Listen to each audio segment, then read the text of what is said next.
Que le Seigneur nous bénisse. Nous allons inviter notre président de la jeunesse, Père de Dieu, le frère Dr. Mansaka. Les entités, chers chrétiens, jeunes missionnaires pour Christ, bonsoir. Avant tout, je voudrais au nom de la CAP vous remercier pour avoir accepté notre invitation. Nous exprimons notre gratitude à la confiance que nous a témoigné notre pasteur, le pasteur Jean-Marie Massanka, de nous avoir accompagnés spirituellement, matériellement et financièrement pour que nous puissions avoir ces assises. Amen. Chers frères et sœurs, disciples du Seigneur, la tenue de cette convention ayant pour thème le rôle d'un jeune chrétien face à la mondialisation vise à explorer les défis, les opportunités auxquelles les jeunes chrétiens sont confrontés et l'impact positif qu'ils peuvent avoir dans ce monde de plus en plus globalisé. D'emblée, tout comme la parole a commencé il y a de milliers d'années avec le Créateur, elle continue de parcourir l'espace et le temps à travers nous, ses disciples, comme il est écrit dans sa parole dans Actes, chapitre 1er, le verset 8. L'Esprit de Dieu descendra sur vous, vous recevrez sa puissance et vous serez mes témoins à Jérusalem, dans toute la Judée et dans la Samarie, et vous serez mes témoins jusqu'à l'extrémité de la terre. Jeunes chrétiens, où que nous soyons rassemblés, nous pouvons tous ensemble clamer: le monde a besoin de nous. Oui, jeunes, le monde a besoin de toi. Car le jeune que Dieu a créé à son image et à sa ressemblance est le sel de la terre et la lumière du monde. En effet, peu importe l'endroit où ta vie se trouve, peu importe la famille où tu es, peu importe là où tu t'es positionné dans la terre, sois une référence en marquant de ton empreinte dans ta génération et celle future. Conscient que la jeunesse est la première victime de réalité de ces siècles, il y a beaucoup de défis et de passages difficiles. Mais je pense, oui, chers jeunes, ce soir, je pense que le plus grand défi pour nous, jeunes, est de pouvoir garder notre personnalité, même dans un milieu non chrétien. Une parole de Rachel Scott illustre bel et bien ces défis. Ne laisse pas ta personnalité être changée ou ta couleur de vie être changée par rapport à ton environnement. Trouve que tu es en Dieu et laisse cette personnalité garder sa vraie couleur. Mais une question demeure, laquelle?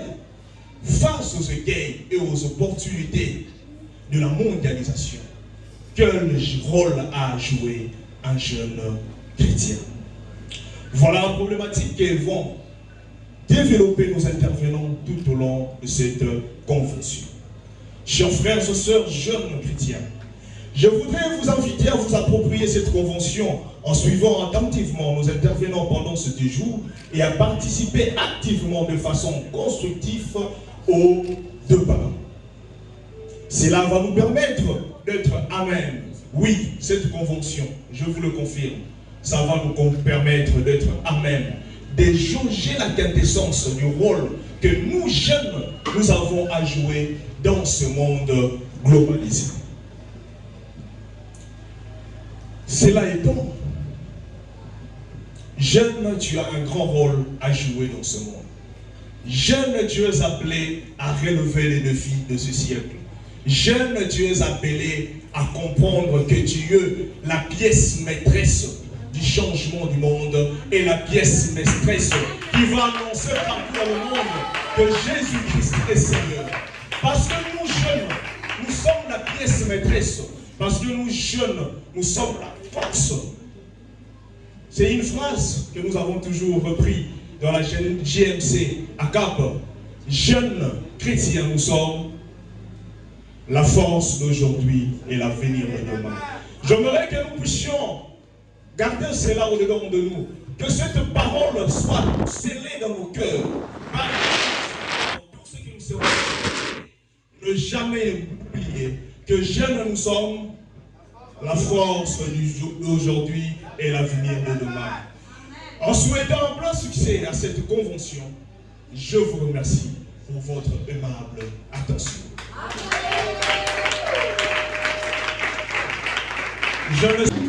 C'est sous ces applaudissements que j'appelle notre président de ce soir, notre pasteur Marie Massatra, pour ouvrir un peu le bras à la convention des jeunes missionnaires pour Christ.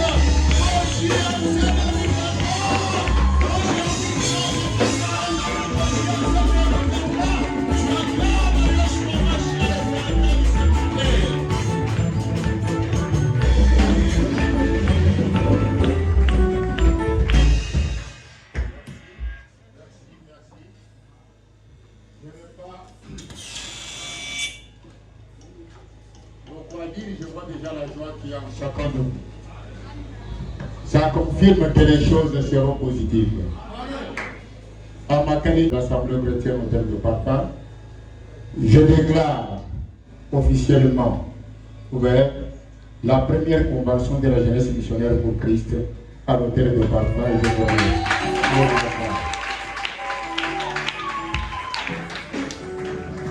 Amen. Il m'a été demandé d'intervenir ce premier jour pour parler sur le rôle du jeune chrétien dans la mondialisation. Méditant ce thème, l'Éternel m'a mis à cœur de mettre l'accent ce soir d'abord sur les concepts qui est autour de ce thème. Je veux plus parler des concepts,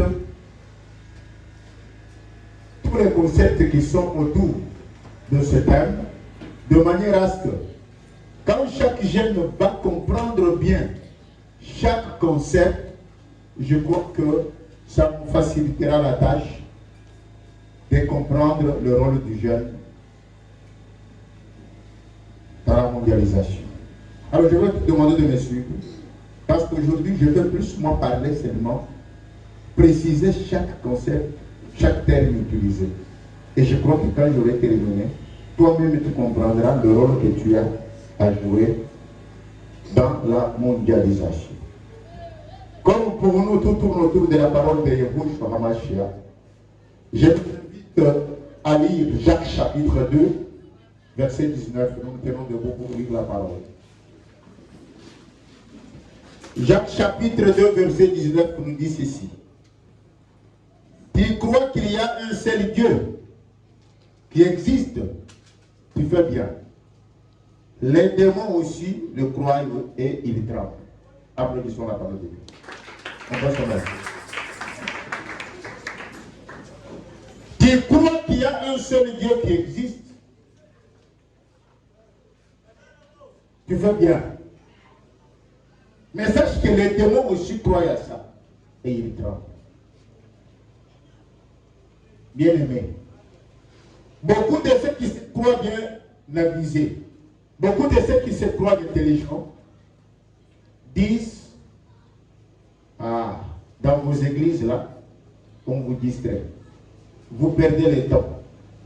L'essentiel est de croire qu'il existe un être suprême, omniscient, omnipotent, omniprésent, qui est Dieu. L'essentiel, c'est de lui dire merci matin, midi, soir. Je sais que certains disent. Ça ne vaut pas la peine d'aller à l'église, connaître qu'il existe. Connaître qu'il est omniscient, omnipotent, c'est l'essentiel. Et aussi, lui parler en cas de problème. Et lui dire merci quand tu te réveilles et quand tu dors. Oui. Je réponds à ceux qui pensent ainsi, que ceci ne les différencie pas de Satan et de ce démon. Car, on vient de nous montrer par ce verset que Satan et ce démon aussi croient que Dieu existe. Et contrairement aux humains, Satan et ses démons tremblent quand on cite ces noms, alors que des fois les humains les citent en vain.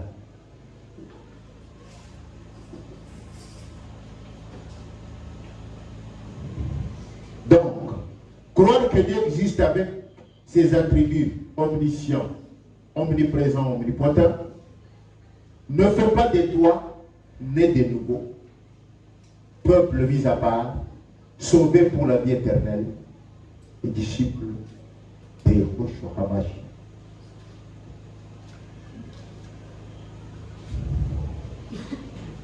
Ça ne te donne pas l'avantage au salut.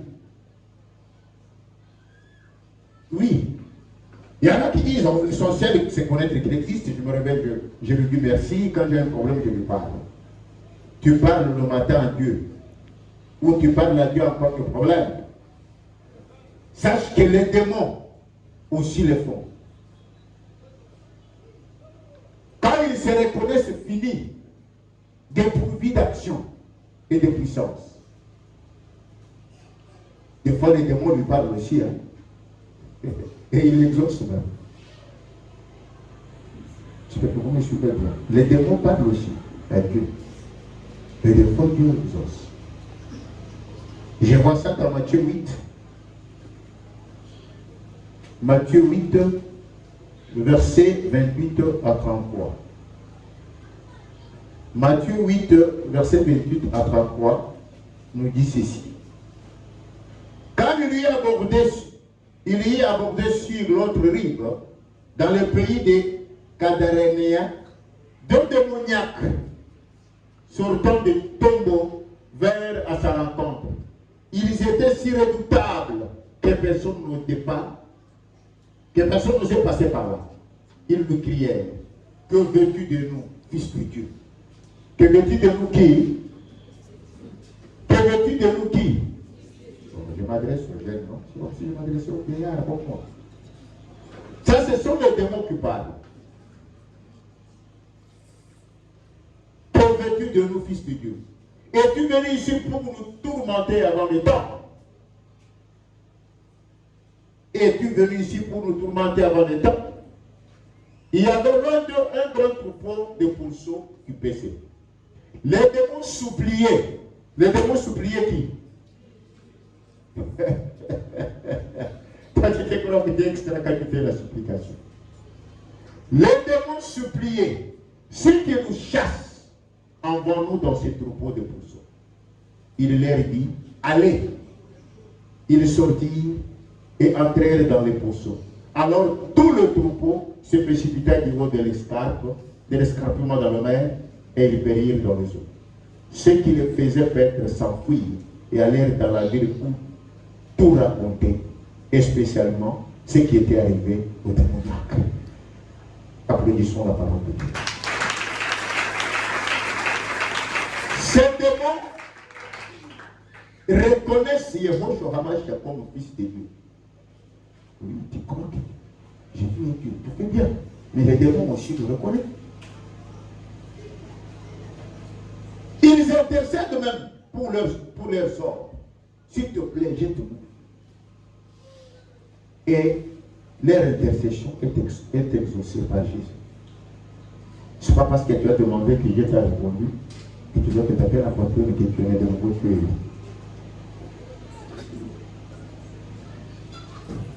Celle-ci ne les a pas rendus élus. Même si ils ont reconnu que Jésus est fils de Dieu. Même si leur intercession a été exaucée. Celle-ci n'a pas rendu ces démons les élus. Les sauver. Un peuple mis à part. Et les a pas donné droit à la vie éternelle. Ils sont restés dans un état où le sort est déjà connu.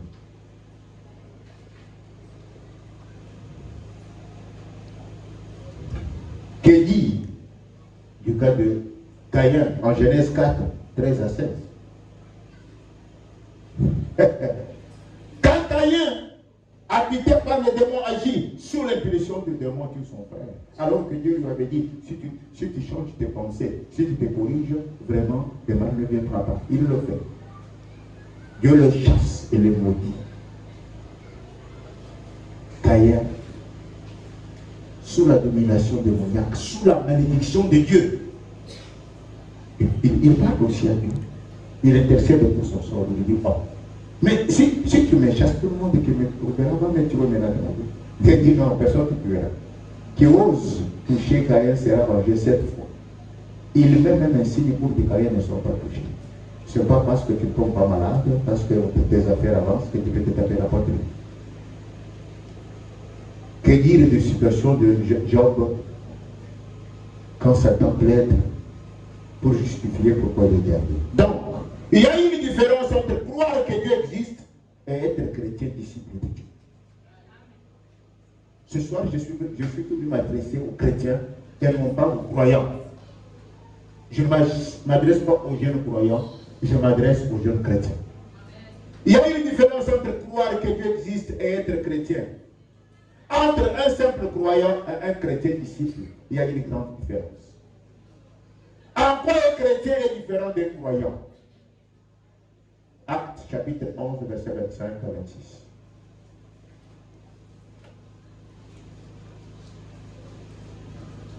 Acte 11,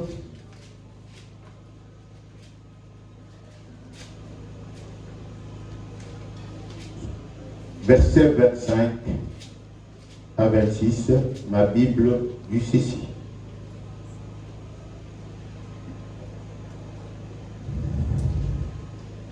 Barnabas partit ensuite pour Tars afin de chercher Saul. Et après l'avoir trouvé, il le conduisit à Antioche. Pendant une année entière, ils participèrent aux réunions de l'Église et enseignèrent une foule assez nombreuse. Ce fut à Antioche que, pour la première fois, les disciples furent appelés chrétiens. Après que Paul ait prêché, Barnabas, on a parlé, on partageait la parole, il vivait avec eux, il voyait comment les disciples vivaient, et les habitants d'Antioche ont surnommé ces gens-là des chrétiens. Qui veut dire, chrétien veut dire qui est comme Christ. Quand tu écoutes la parole, tu crois en elle, elle devient toi, tu dois devenir celui qui pense, parle, agit et réagit comme Hamash. Celui qui devant chaque problème se pose la question, que ferait Jésus à ma place? Et il y a 4 réalités qui sont la nature du Christ lui-même et qui font d'un homme un chrétien. 4 réalités qui sont la nature même de Jésus. Quand tu as ça, c'est à ce moment-là que tu es chrétien. Quand tu n'as pas ça, tu n'es pas chrétien, tu es croyant. Parce que nous parlons du rôle que le jeune chrétien doit jouer dans la mondialisation. Alors, il faut d'abord savoir qui est jeune chrétien. Parce que tu peux être à côté d'un croyant et il t'embarque, tu dis, c'est nous les jeunes chrétiens qui agissons dans la mondialisation. Il y a 4 réalités. Quand on a ces réalités en soi, à ce moment-là, on n'est pas croyant, on est chrétien. Et c'est à ceux-là que je parle. Première réalité. Quelle est la nature de Jésus? Jésus est ce Seigneur. Écoutez-moi bien, parce que c'est ces 4 choses qui vont terminer mon exposé. Jésus est le Seigneur qui, sans être forcé, ni sans être poussé à rechercher un intérêt quelconque, a choisi librement de quitter le trône, la gloire, pour porter ces corps de péché que toi et moi nous avons. Être confondu aux faibles, appelé même Belzéboul. Être condamné et maudit, afin de te sauver toi et moi. De te libérer toi et moi. De nous rendre aussi forts, bénis et heureux comme lui. Il s'est dépouillé. Il a quitté le trône et la gloire et descendu plus bas vers nous, qui étions maudits, qui étions perdus, qui étions vomis, comme une maîtresse de maternelle oublie son statut d'intellectuel de maman, commence à sauter avec les enfants, descendez et sauter. Jésus a fait ça. Il est venu trop bas vers nous pour nous rendre comme lui, pour nous prendre, nous sortir de la poussière et nous élever à son niveau. Et c'est ça qu'on appelle amour. Donc Jésus est d'abord amour, c'est-à-dire qu'il s'abandonne, se prive pour que l'autre soit bien et soit comme lui. Donc, l'humain qui se prive de gloire, l'humain qui se prive du bonheur, et risque en souffrant et l'idée pour que l'autre à côté de lui vive aussi heureux, soit en paix, sans espérer y tirer un profit. Il est un humain amour, c'est-à-dire un humain qui vit comme Christ, c'est-à-dire un chrétien. L'es-tu? Tu es un chrétien, l'es-tu? Parce que si tu l'es, face à la mondialisation, tu pratiqueras, tu imposeras l'amour. Or, dans la mondialisation, il y a beaucoup de choses qui sont l'amour et d'autres choses qui ne sont qu'intérêts égoïstes et non. Le chrétien est d'abord amour. Tu l'es. Si tu l'es, ton rôle sera d'imposer l'amour dans la mondialisation. Je peux avancer. Deuxième nature de Jésus. Il est le Christ. Il est le chemin. Il est le chemin. C'est-à-dire, unique voie à suivre si on veut atteindre le bonheur. La délivrance, le salut, le développement, le progrès, la paix, la bonne santé, une longue vie. Il est venu sur terre par sa parole donner un chemin que plusieurs de son temps ont combattu, mais qui nous sauve maintenant, c'est-à-dire il est lumière. Là où les gens avec leur intelligence sèment confusion, sèment trouble, sèment intérêt égoïste, sèment avarisme, sèment escroquerie, lui il vient avec sa parole. Il est chemin. Il lance sa parole, ça ouvre la lumière, et là où l'obscurité avait déjà envoyé les gens dans l'ignorance, Jésus lumière donne le chemin où on sort de l'obscurité pour aller vers la vie, la lumière. Donc, l'humain qui, quand son entourage est désorienté, aveuglé, lui, il prend le risque de leur montrer le vrai chemin, de leur ouvrir les yeux à travers la lumière de la parole. Il est lui-même lumière. Et quand il est lumière, il est comme Christ. C'est-à-dire, il est chrétien. C'est lui qui est là où on sème des choses qui aveuglent les gens, qui désorientent les gens pour les détruire, pour les dominer. Lui, il vient, quel que soit le prix à payer, avec la parole qui montre la lumière. Et les gens ouvrent les yeux. Il est comme Christ. Il est chrétien. Il est lumière. Mais Dieu, si tu l'es, gloire à Dieu. C'est-à-dire ton rôle devant la mondialisation. Ce que partout où ces contacts amènent l'obscurité par rapport à la parole, toi tu viens avec la lumière. Troisième réalité, Christ est la vérité. C'est-à-dire ce qui doit être réellement. Bien, dis à ton voisin s'il te plaît, je te demande ce qui doit être réellement. Parce que sur cette terre, on nous a présenté des fausses choses en nous faisant croire que c'est ça qui doit être. Or, dans le monde, beaucoup de ce que nous pratiquons, de ce que nous voyons, n'est pas ce qui doit être réellement. Ce sont des symboles voilés pour nous éloigner. Mais Christ est la vérité, c'est-à-dire ce qui doit être réellement. Il est venu montrer aux gens de son époque, esclaves de la loi et de sacrifice, ce qui devait être la vraie vérité différente des symboles et des interdictions des lois. Ce qui devait les amener à faire ce qui doit être, c'est-à-dire la foi en lui seul, c'est-à-dire la foi en sa parole qui crée, libère et sécurise, la foi à sa parole qui fait de l'homme réel tel qu'il a été créé à l'image de Dieu. Donc, l'humain qui là où il est s'élève contre tout mensonge, toute déviation inventée par l'intelligence humaine pour réduire les autres à l'esclavage et leur parle, leur montre ce qui doit être réellement, ce qui est réel et ce qui est réel qui est dans la parole. Il est la vérité elle-même. il est comme Christ, qui quand il est venu, il s'est levé contre ce qu'on faisait croire que c'est ça, qui n'était pas ça. Et quand tu seras là où tu es, tu regardes et tu trouves que non, ça ce n'est pas ce qui doit être. Parce que ce n'est pas ce que la parole dit. Et tu te lèves, quel que soit le prix à payer, même si les gens t'attaquent, tu es comme Christ. Tu es la vérité. Est-ce que je te pose la question? Tu es? Parce que si tu es la vérité, partout où tu es, tout ce que tu trouves que ce n'est pas ça qui doit être, qui n'est pas conforme à la parole, tu diras non.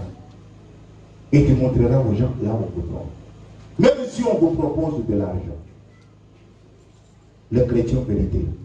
Et quatrième point, le Christ est vie. Il met son voisin, la vie. La vie. Christ est vie. C'est-à-dire, là où il est, c'est la paix, c'est la joie, c'est la croissance, c'est l'unité, c'est l'harmonie. Christ en nous. Christ en nous. C'est ça Christ. Parce qu'il nous dit lui-même, ceux qui sont dans ma main, personne ne peut les ravir. L'humain qui amène paix, joie, croissance, unité, harmonie. L'humain pour qui la présence signifie joie, paix, bonheur à son entourage, il est la vie pour son entourage. Il est comme Christ, il est chrétien. Parce qu'il donne la vie et la joie à tous ceux qui sont autour. Il ne cherche pas seulement que ça soit lui, mais eux aussi. Tu l'es? Si tu l'es, tu es chrétien. Tu es comme Christ. Et face à la mondialisation, cherche à faire cela. Alors, quel doit être maintenant notre rôle dans la mondialisation? Je réponds par dire, il produire les quatre réalités de la nature du Christ. Est-ce que vous avez compris? Le rôle du chrétien dans la mondialisation, c'est d'y produire les quatre réalités de la nature du Christ. Et je vous ai enseigné les quatre réalités de la nature du Christ. Première réalité, c'est l'amour. Je comprends que je suis face aux intellectuels. Deuxième réalité, la lumière, chemin. Troisième réalité, la vérité, partout où vous êtes. Et quatrième réalité, amener la vie à l'entourage. Voilà les quatre réalités. C'est ça notre rôle face à la mondialisation. Est-ce que vous m'avez compris? Vous me direz, oh, mais la mondialisation, c'est quoi alors la mondialisation? La mondialisation est définie comme un processus de mise en relation des sociétés du monde entier.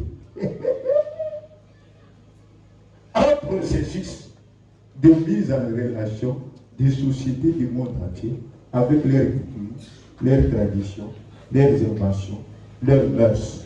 Est-ce que vous me comprenez? Ou encore l'ensemble des processus économiques, sociaux, culturels, technologiques, institutionnels qui contribuent à la mise en relation, toujours mise en relation, des sociétés et des individus du monde entier, devenus un lien commun à toute l'humanité. La mise en relation. Ceux qui disent, nos frères protestants et catholiques, l'œcuménisme. L'œcuménisme, vous connaissez la Bible donc. Et c'est une Bible où, quand on l'a rédigée, on devait éviter de mettre ce qui va les l'autre. Amen. C'est ça la traduction œcuménique de la Bible, c'est ça qu'on a prédit. Et la mondialisation, c'est ça. Mise en relation de différentes cultures. Alors, quand les sociétés du monde entier entrent en relation, celui qui est comme Christ doit y imposer les quatre réalités de la nature du Christ. Quels que soient les prix à payer, soutenir ce qui est conforme à la parole, ce qui est la vie, ce qui est la vérité, ce qui est lumière, ce qui est amour, le soutenir avec la dernière énergie en tant que chrétien, sur base de la preuve de la parole, et rejeter tout ce qui n'avance pas, Tout ce qui n'amène pas l'amour du Christ, mène au salut et au bonheur. Rejetez ça. Tout ce qui n'est pas vérité, qui est invention des hommes, qui est tabou, qui est des histoires imaginaires, voilées. Rejetez tout ce qui n'est pas la vie du Christ. Oh, la vie du Christ, vous la connaissez. Quand il est là, tout le monde est content. Est-ce que la mondialisation, ce qu'elle nous amène, il y a des bonnes choses. Est-ce que tout ce qu'on nous amène, quand ça y est là, tout le monde est content? Amen.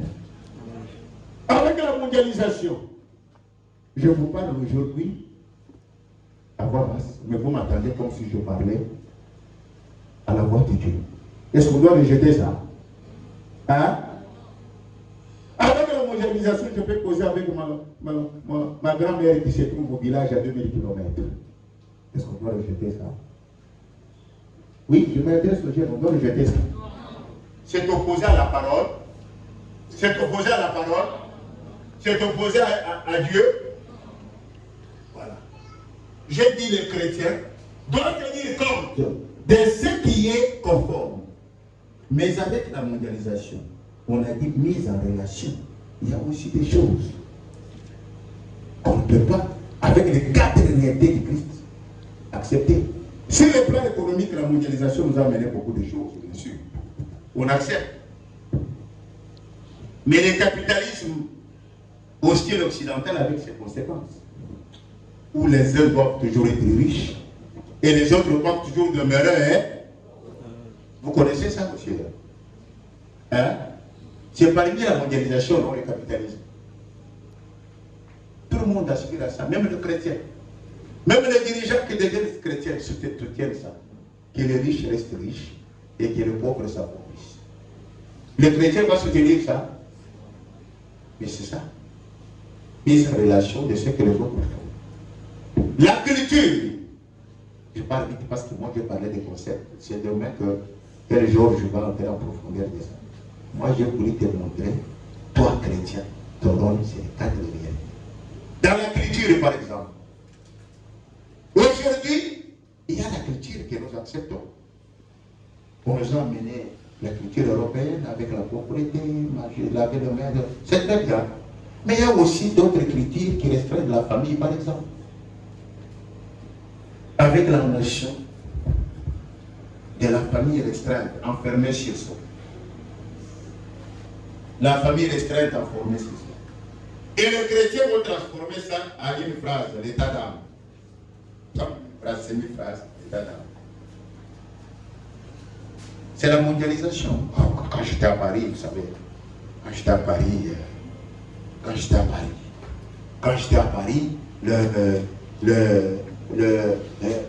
les gens ne se visitaient pas comme ça. Ici, chez vous, si tu m'as dit, tu viens avec 4 enfants pour dire surprise agréable. À Paris, c'est ça. Mise ensemble de nos relations. Mais moi, je suis villageois comme j'ai grandi chez nous là. Chez nous là, où moi j'ai grandi.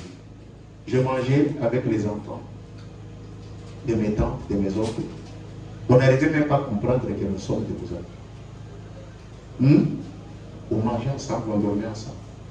Et on joue avec les amis quand maman prépare, il dit viens avec tes amis pour faire bébé. Mais vous, quand vous grandissez, ce que vous faites bébé, maman dit il se met dans la vrai ou faux? Vrai ou faux? La culture.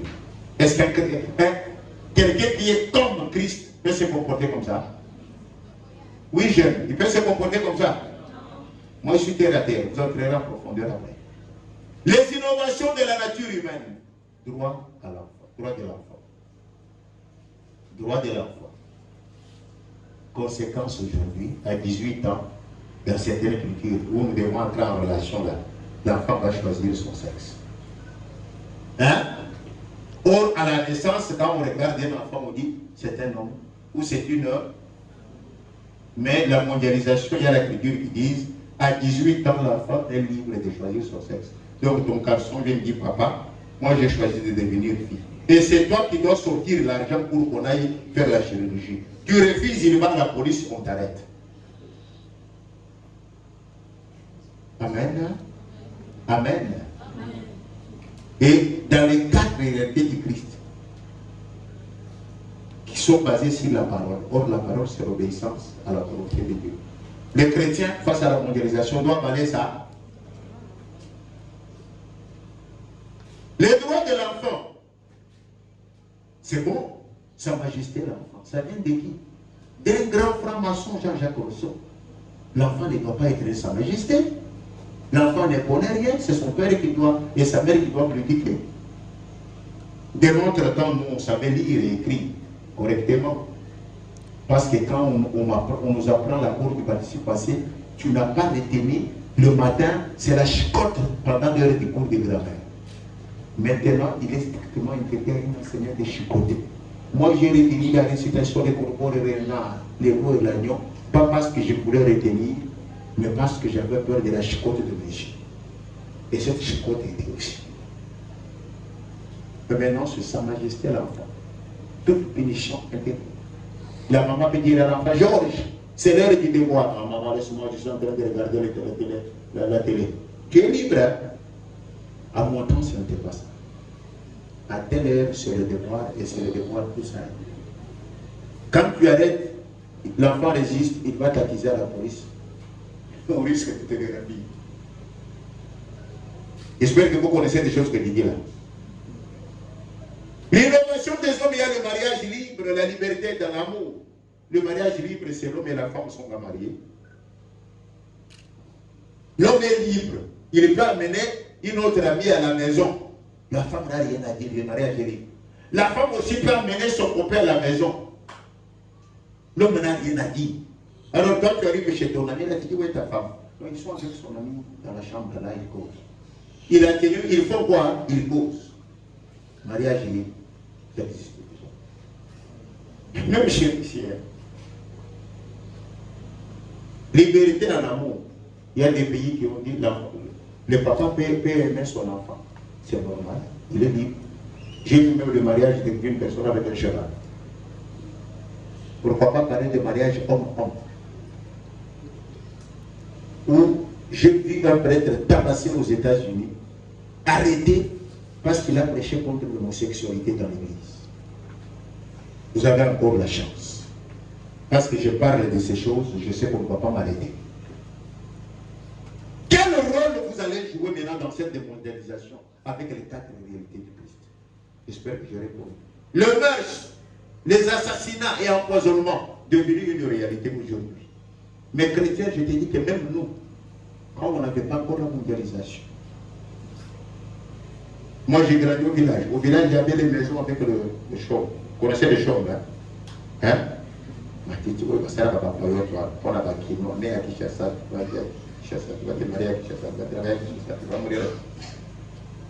Non, il faut faire un tour au village. Vous pouvez vous chamailler avec le voisin et vous vous haïssez sérieusement. Or, il y avait une manière facile au village d'éliminer toute cette famille qui n'aime pas. Nos maisons étaient en chambre et les aliments étaient volés. C'était la facilité. Je me réveille seulement à 1h du matin, je prends un bidon de pétrole, je jette sur le chaume de l'air gaz, j'allume et je rentre chez moi, je dors. Tout le monde est calciné dans la maison. C'est faisable, non? Vous avez déjà entendu un village, dans nos villages mandouis, où cela est fait? Aucune fois. Maintenant, on nous a amené la culture de l'empoisonnement et de l'assassinat. Parce que là, même les enfants vont à l'école avec des revolvers. La mondialisation. Est-ce que c'est la nature du Christ d'éliminer la vie de quelqu'un? De 4 mètres. La technologie, mes bien-aimés, téléphone, c'est très bien en cause. Il faut soutenir ça. Il faut soutenir. Mais les téléphones avec la pornographie, que vous aveuglez pour tous ici, vous commencez à vous masturber comme des moutons. Si ça te dérange bien, je vais te délivrer. Les séries où les enfants commencent à trouver, papa est là, il dit, et les papas et les enfants suivent les séries. Téléphone, télévision. Les appareils, la technologie. des appareils qui remplacent le sexe. Tu es là avec les appareils. Est-ce que tu sais que ces appareils-là vont amener maintenant que dès que chaque fois que tu conçois, c'est le réglage jambalais. Et les garçons de tout vont souffrir. Mais tout n'est pas négatif. Hein? La mondialisation amène la science, amène la technologie, le développement. Hein? Nous devons soutenir ce qui est positif. Mais qui reste conforme aux 4 réalités du Christ que je vous ai exposées. Parce que je m'adresse aux chrétiens. Je crois que vous avez approuvé les 4 réalités. Et pour terminer, voilà ce que j'ai voulu que l'on partage avec vous. Bien définir les concepts, et je le fais. Je vous ai montré la différence entre un croyant et un chrétien. Un croyant croit que Dieu existe. Il peut dire je prie, oui, de tout ça, mais il n'est pas sauvé. Il n'a pas le Saint-Esprit. Mais un chrétien croit à la parole, s'identifie à la parole et vit les 4 réalités de la nature du Christ. Et j'espère que je m'adresse à ceux qui suivent les 4 réalités de la nature du Christ. Je vous invite à utiliser ces 4 réalités de la nature du Christ dans ces siècles à outrance, où on nous parle de développement, où on nous parle d'équilibre financier, où on nous parle des termes que le ministère des Finances nous dit là. Mais 2 tiers sur 3 ne mangent pas leur pain. Malgré tous ces témoins, il faut utiliser les 4 réalités du Christ. Là, tu partageras le pain avec le voisin, il ne mourra pas de faim. Les 2 tiers sur 3 ne mangent pas leur faim. Dans cette technologie qui détruit, la technologie est bonne, mais elle détruit. Et même vous disent ce que ces téléphones créent comme conséquence sur notre corps. Aujourd'hui, on parle de sécheresse avec les gaz que les industries donnent. Allez au Bas-Congo, vous ne verrez plus la forêt des Mayombe, celle qu'elle était. Allez à l'Équateur, la forêt équatorienne n'est plus celle qu'elle était. Quand j'ai grandissé ce fleuve, il y avait des moments où l'eau débordait. Aujourd'hui, c'est devenu rare que vous voyez l'eau déborder. Dans cette technologie qui détruit. Et dans cette science qui déforme. Dans cette science qui déforme. Oui, la science a voulu déformer. Jean-Jacques Rousseau a dit l'homme est bon. Mais c'est la société qui le rend mauvais. Mais moi je te dis l'homme est mauvais. C'est la parole de Dieu qui le rend bon. Amen. J'ai dit que je vous remercie.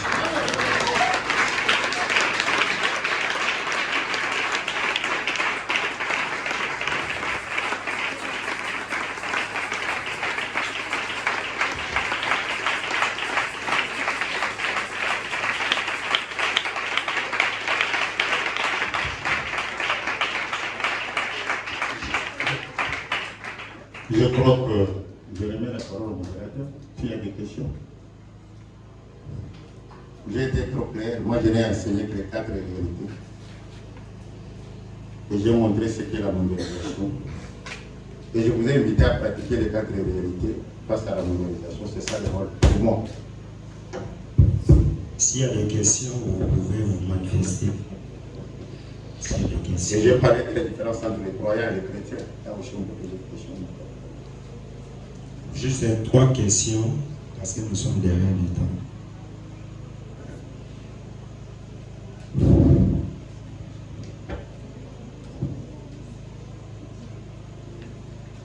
Ozana motuna otuni misato kaka atuni. Donc, si on est en français, on va répondre. Na lingana na korepondre. Na kikongo na yoba na korepondre. Na chiluba kutu na pula. Na swahili na korepondre me na denge na ma. Anglais kutuana kukurisikia ubeta kuna kupona ko. Kuna pera korelo kwa na fiu. Merci beaucoup, pasteur. Je me nomme le frère Jérémy Mokobe. Ma question est simple de savoir. On est au temps qu'à plusieurs de fois, on nous a toujours dit, je me rappelle d'un professeur à la fin qui nous disait, à la science, il faut tuer.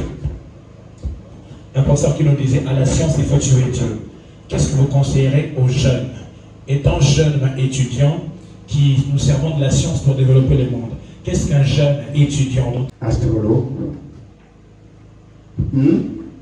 parce qu'à sa naissance, il a visité les étoiles et les étoiles ont agi. Il est le grand chimiste qui a changé l'eau en bas. Comprenez ça?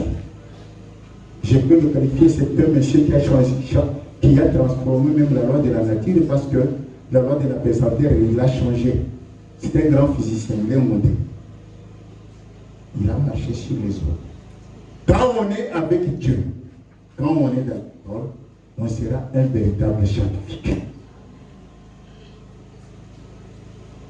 Quand Dieu met, on t'a appris à faire aborder des femmes qui, quand il est juste, des femmes et des hommes qui, quand il est juste leur corps, c'est bien. Quand maintenant ce pays a réservé, la grossesse arrive, tout. Hein? Et toi tu dis que ce monsieur-là, ce docteur va rater l'argent parce qu'il dit, je ne peux pas mettre fin à la vie parce que dès qu'il y a le fœtus dans le ventre de la femme, c'est déjà la vie. Je t'informe. Tout chrétien qui fait son travail en mettant en exergue la parole de Dieu et accepter d'être mal vu par ceux qui croient que les intérêts de ce monde sont valables, l'Éternel finit par l'élever et lui donner la grandeur.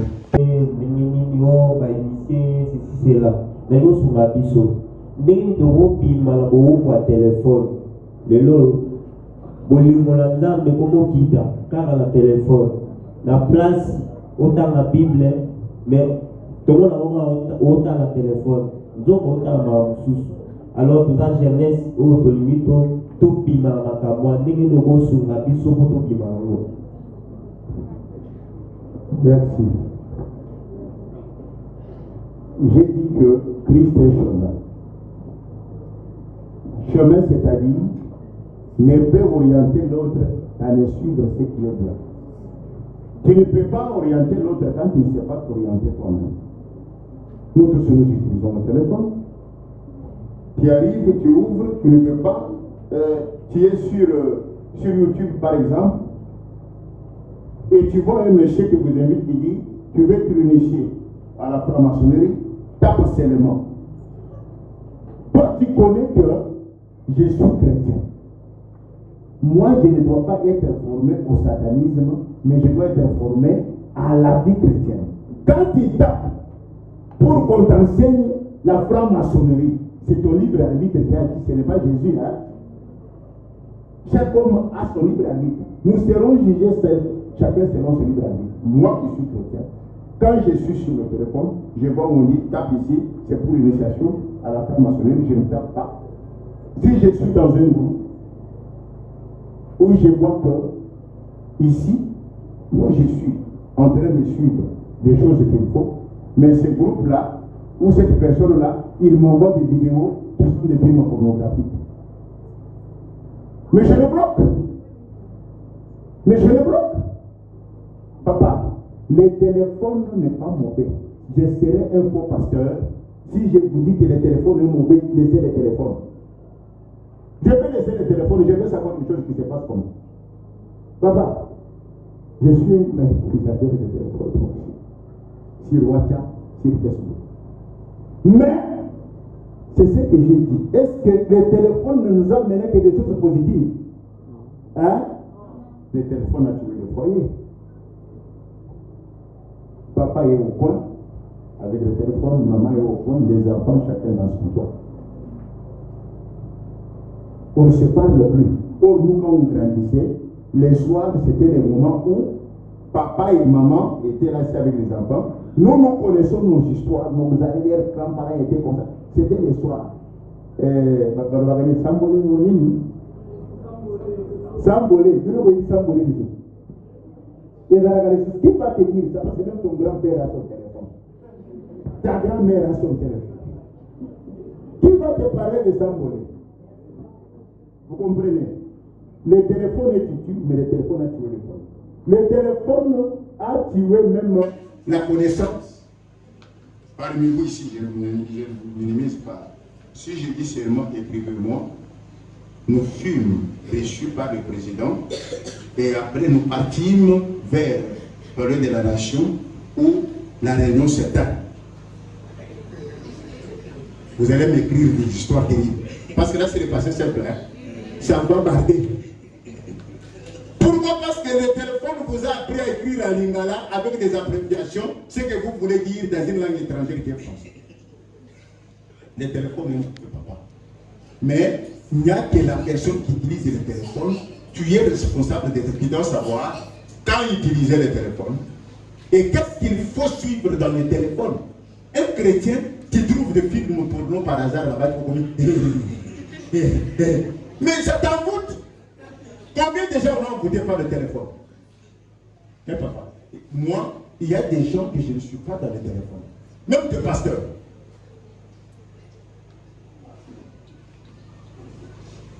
Vous posez une question au niveau où c'est rien à voir polémique et l'unité. Merci beaucoup. Parce que par des téléphones, on amène même les gens à écouter des messages qui sont apportés. On amène les gens à... On introduit la magie. Hein? On introduit la magie dans l'église ou dans les têtes des gens par le téléphone. Par le téléphone, on a opposé des gens. Je peux te répondre en bref. Jeune chrétien, le téléphone est très utile, mais tout ce qui est permis n'est pas. Tu es libre d'utiliser ton téléphone, mais tu as la souveraineté et le libre arbitre de boucher, de bloquer tout ce qui est contre les 4 réalités de la nature du Christ. Tu es libre de le bloquer, de sortir de ce coup. Mais quand tu y restes, là ce n'est pas le téléphone, c'est toi. Parce que retiens que manger est utile. C'est ça, non? Manger est utile. Mais quand on te donne une marmite de madèche avec les malades dedans et tout ça, tu manges à l'excès, tu auras la diarrhée. Ce n'est pas la faute de la maman qui a préparé le madèche. C'est la faute de toi qui a mangé le madèche. Juste une sœur et le vice-président de la jeunesse. Une sœur, pas. Juste une petite question. Je sais que.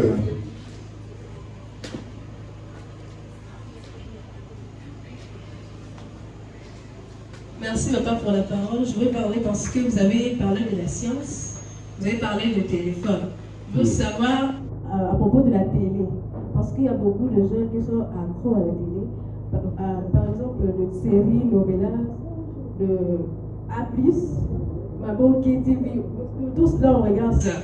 Nous sommes là, un moment, on regarde A+, novellas, c'est magique de fond.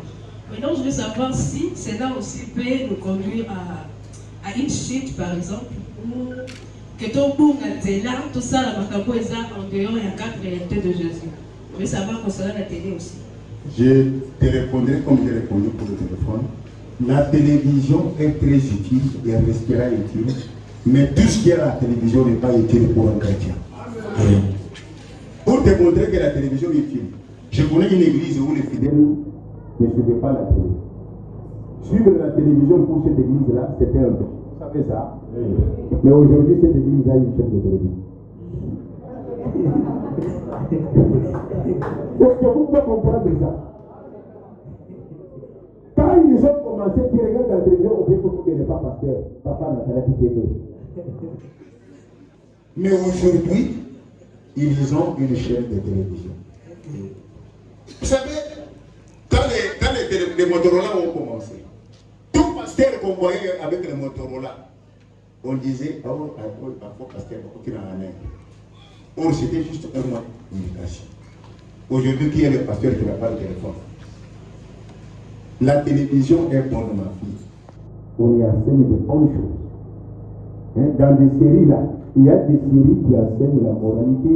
Regardez, j'ai suivi aujourd'hui, on montrait le type de TikTok des enfants chinois. Chez les enfants chinois, tu ne verras jamais les TikTok de pipi, pipi, pipi, hey! Voilà, non.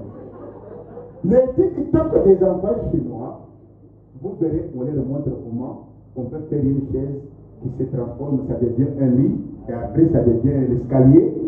Voilà les TikTok. Mais les TikTok de chez nous, c'est les ingénieurs à méditer la danse. C'est ça les TikTok. Alors, toi, chrétien, quand tu es sur le TikTok des Chinois, tu vas découvrir. Hein. Moi, j'ai dit ça. C'est hier soir. J'ai dit, ah, tu vois quelqu'un avec vitrine de TikTok? Non, non. Il y a ici des vitrines. Au même moment, vitrine, on a eu beaucoup comme un mec là. À l'âle, à tout ça, ça ne veut pas. Et comme un mec à l'âle. D'une manière que il peut avoir chambre de salon, mais dans la roulade. Mais la journée, vous arrivez vitrine à TikTok. Une chaise là-bas. Il arrive, la chaise se transforme, ça devient l'escalier pour monter prendre les choses sur l'étagère. Voilà des choses. Tu peux suivre ça et faire aussi ça parce que ce n'est pas difficile. C'est toi, c'est ton libre arbitre, ta maturité. C'est là qu'on voit aussi la maturité chrétienne et spirituelle d'un enfant de Dieu. Tu vas perdre ton temps à regarder des danses. Une dame qui publie des danses là, elle est mise et vous regardez. Hein? Un monsieur qui vient là. Pasteur là. Pasteur là, il prend les propos de ce pasteur-là qui n'a rien à voir avec celui-là. Et vous dites,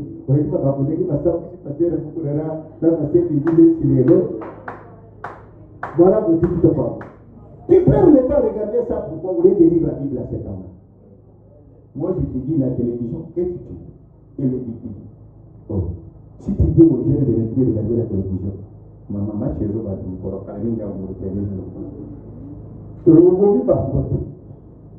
mais quand la télévision commence à montrer comment les francs-maçons lourds et Michel commencent à montrer comment on avait intronisé tous vos dictateurs africains déjà ici qui sont en train de jouer le continent. Et toi, tu passes ton temps à regarder ça. Mais tu es en train de suivre un culte au culte et tu risques à l'esprit d'être en mal. C'est ta décision qui doit te faire choisir. En te basant sur les 4 réalités de la nature du Christ, qu'est-ce que tu dois suivre et qu'est-ce que tu dois suivre? C'est juste la dernière question ici. Oui, dernière question. Merci pour la parole. Ma question est celle de savoir, la mondialisation a-t-elle affecté la saine doctrine laissée par les apôtres? Si oui, en quoi? Parce que de plus en plus les années avancent, nous retrouvons les réalités du monde dans nos églises. Oui. La mondialisation a totalement affecté la saine doctrine. Moi, je commence par les petites choses. La saine doctrine, la mondialisation. Là, vraiment, aujourd'hui, je vais vous montrer. Jésus-Christ est pour nous le sauveur de l'humanité. Dieu tout-puissant, sauveur de l'humanité. Le pasteur, quand il vient, c'est vous qui devez sauver en imposant la saine doctrine et la vraie parole. Que Dieu vous remercie. Acclame pour le Seigneur, nous sommes déjà presque à la fin. Alléluia. Que le Seigneur te bénisse.